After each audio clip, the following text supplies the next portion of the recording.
Y'all were tuning into Primitive Organic Garden and Guitar today.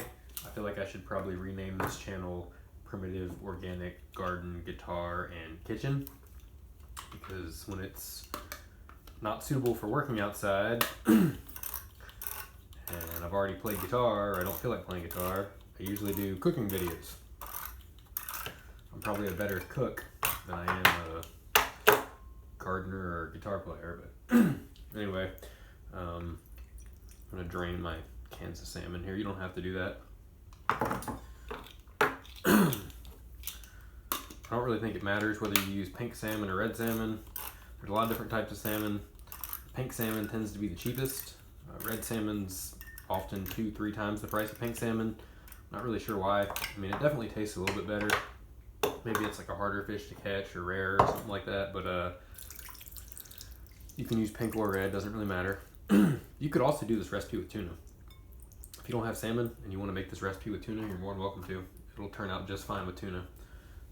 It's kind of strange. The price of tuna right now is actually more expensive than the price of salmon. I've been ordering both tuna and salmon in bulk off the internet, and the price of tuna is actually more expensive right now. But anyway, I got the pink salmon here. I think red salmon maybe has a little bit more fat in it, probably a little bit more healthy oils. The pink is all I can afford, so I'm gonna start by putting 2 cans of pink salmon in here. You could probably just do 1 can if you wanted to, if you we're just making 1 serving, but I eat like a horse. The most important ingredient in this particular dish is gonna be dill. We just went outside in the garden and picked plenty of dill. We'll kind of talk about some of the things that you have to use in this recipe and some of the things that you could substitute if you wanted to. Like I mentioned, you could substitute the tuna for the salmon, and that would be just fine. One thing you cannot substitute is the dill. The dill is the most important ingredient in this recipe. So we got some fresh dill straight out of the garden. I don't usually use the whole stems. I just kind of break off the dill leaves. You can use the stems, but I tend to save them for other things like pickling and whatnot, because they're not the most exciting thing to bite into raw. So I'm just going to kind of pull all the dill leaves off of here. The more dill, the better. You can't have too much dill in this recipe. The dill is kind of what makes this recipe. So yeah, the dill is a non-negotiable ingredient. If you don't have fresh dill from the garden, just don't make this recipe until you do. Dried dill isn't going to cut it. I don't even know if dried dill is a thing. But anyway, the more dill, the better. I'm going to put at least 4 or 5 sprigs in here. Next ingredient is going to be some type of onion or garlic, or something in the onion garlic family, like ramps, leeks, wild onions, chives. I got some leek greens here today. I'm a huge fan of leeks. So we're going to put some leek greens in here. That's going to be our garlicky, oniony vegetable. Leeks are kind of halfway in between garlic and onion in terms of taste.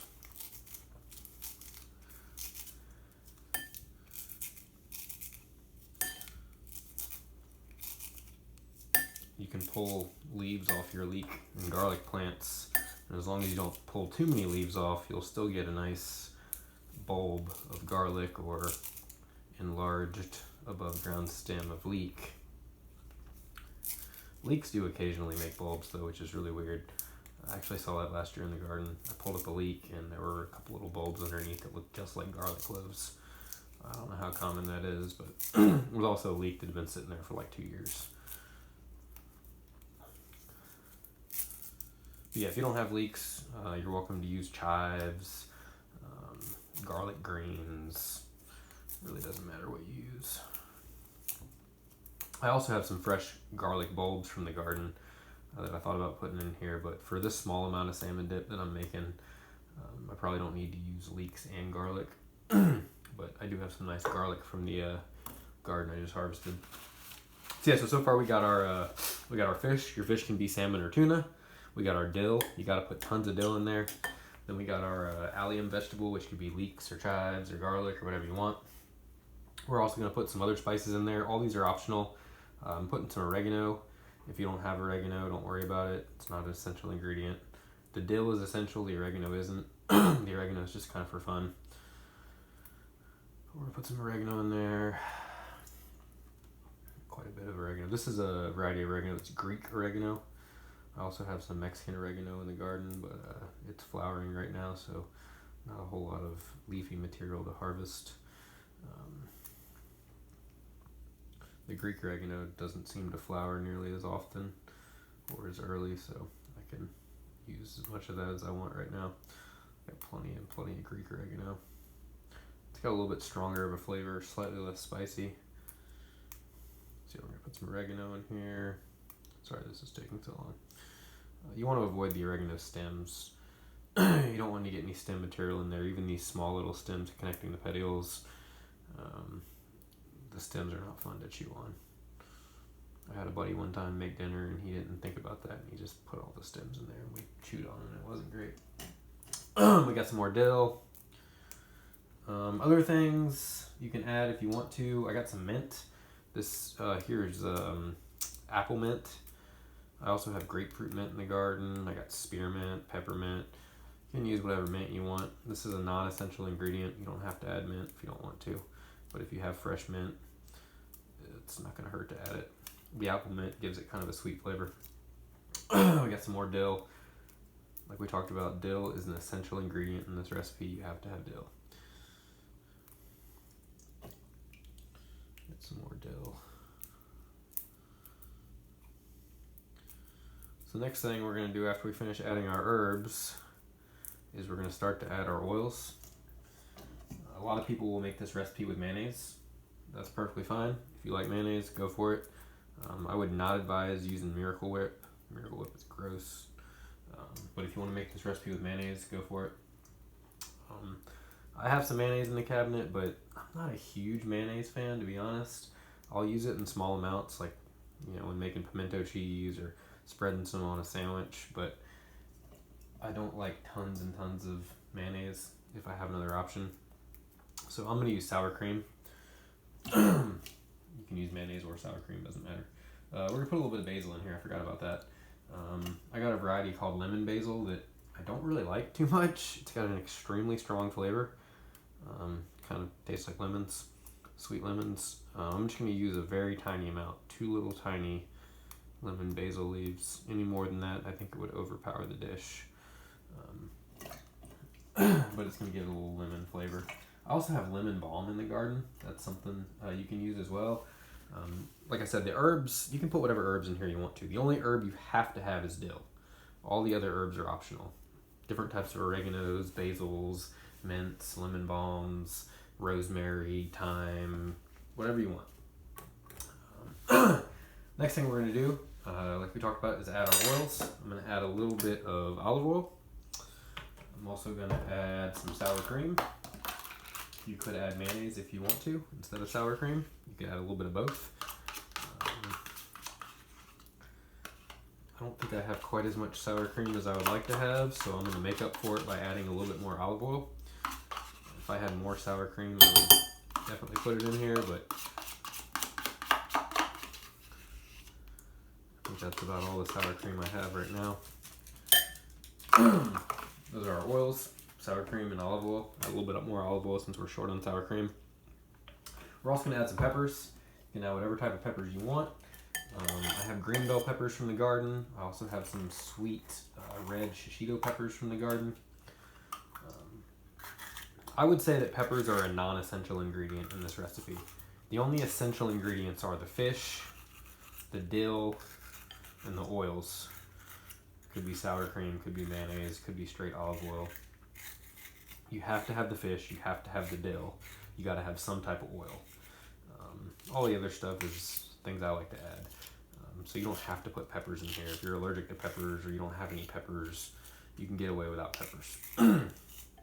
I would say that the allium vegetable is an essential ingredient too, whether it's garlic, leeks, chives, ramps, wild onions, regular onions, green onions, whatever you put in there.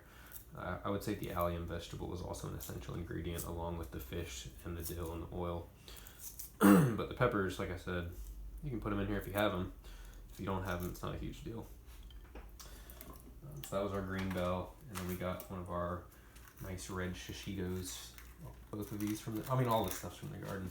The only things that aren't from the garden are the oils and the fish. The sour cream and the olive oil and the fish obviously aren't from the garden. But it'd be nice if I could start like an aquaponics setup and have salmon and tuna, but that's not possible. So if I did start a little aquaponics setup, I'd end up with, catfish. I'm not even a huge fan of catfish, so we're gonna get the salmon and the tuna from the store. But all the other stuff in here is from the garden. So yeah, now we got all of our herbs cut up with our fish and our oils, and we just added our peppers. The last ingredient that I would put in here is acid. You could use lemon juice, you could use lime juice, you could use orange juice, you could use grapefruit juice, you could use vinegar, white vinegar, balsamic vinegar, red wine vinegar. I'm actually going to put a couple pickles in here. Pickles are obviously full of vinegar, and we talked about pickles last week. We make the pickles with pretty much all the same herbs we put in here. Dill, oregano, basil, garlic, chives, and most important, dill. But yeah, we're going to cut up some pickles. And so the pickles are not only going to add a little bit of a refreshing cucumber crunch, they're also going to add some vinegar, which is the acid in this dish. Recipes don't have to be followed to a T. You just have to understand all the components of a recipe. The important components are things like protein, salt, acid, oil, sugar, spices.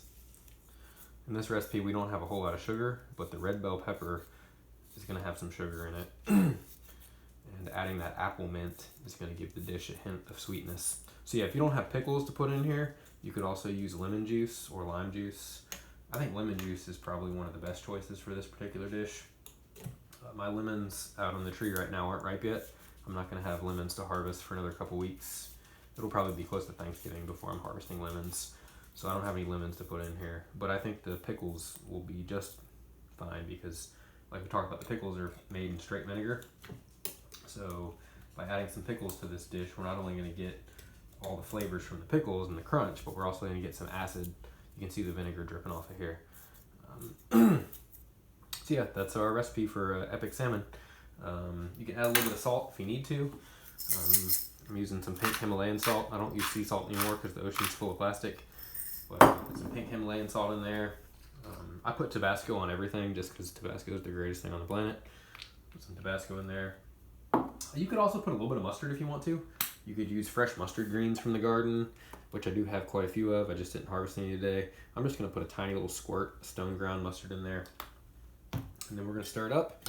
And salmon dip is, served with, it can be served with chips, like pita chips or any type of really chips. You could serve it with bread.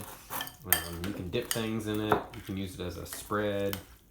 Some people even put a little bit of like cheddar cheese in here if they want to.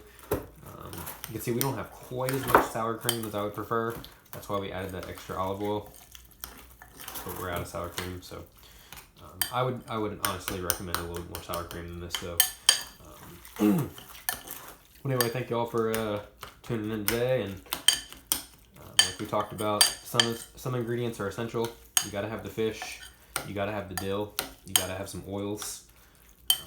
But other than that, you can adapt this recipe to whatever locally available ingredients you have from your garden or your local farmer's market. Remember, the most sustainable diet is the one that's closest to home.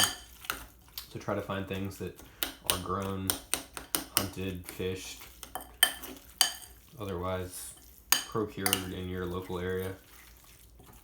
Almost every ingredient in this dish came from my garden with the sole exception of the fish and the oils. I could probably even get salt at the beach if I really wanted to.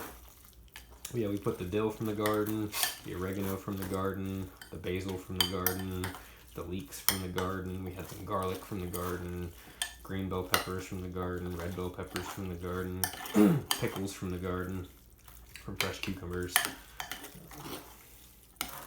Yeah, and we're just going to serve this. I'm probably going to dip some salt and vinegar potato chips in here. You could also put this on a sandwich, which I might do tomorrow with some leftovers. Toast some bread in the oven. Spread this on the sandwich. Pretty good. Anyway, thank you all for tuning in today to Epic Salmon Dip. Hope you enjoyed it. You could also make it with tuna.